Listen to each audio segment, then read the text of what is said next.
But let's get into this interview with Charles Barkley and Dan Patrick on the Dan Patrick Show.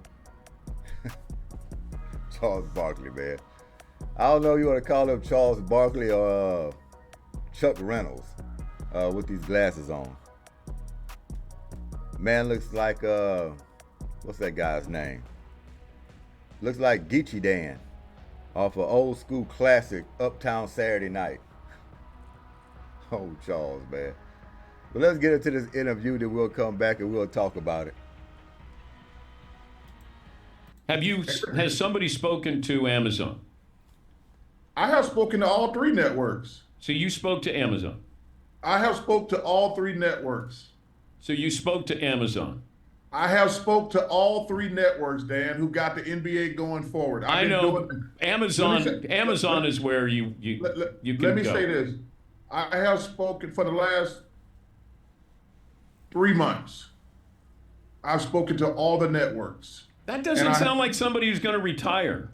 Well, Dan, I'm gonna listen. I'm gonna listen.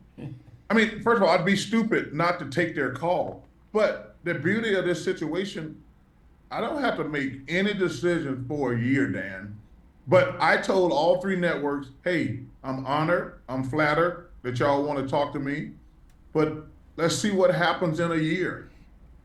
So that's the great thing about it from my perspective. I don't have to make any decisions for a year. But like I say, my intention, I'm not trying to play hardball. I'm not trying to get attention. My intention right now is to retire. Like I say, Ernie would never go to another network. I have not talked to Kenny and Shaq, but I have listened to everybody. And like I say, I got a year, Dan. I ain't got to worry about this. Seems like Charles is confused. First he's retiring, now he's taking phone calls. I think that money is really, I mean, we're talking about a millionaire.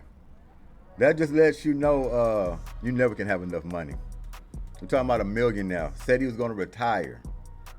That 10-year contract for $210 million, man, he was really counting on that for this retirement. That was part of the retirement plan, no doubt about it. This man is thinking about continuing, which is not bad.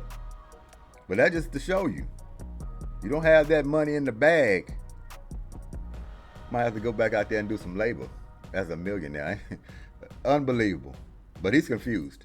All this stuff is just noise for a year, to be honest with you. Okay, would you go someplace without Ernie or without, let's say, Shaq and Kenny? Let's say Ernie is not leaving, staying TNT, Atlanta. Would you, on your own, go to another network to be part of their NBA broadcast? I'm not frozen. I'm thinking. Oh, that's not good.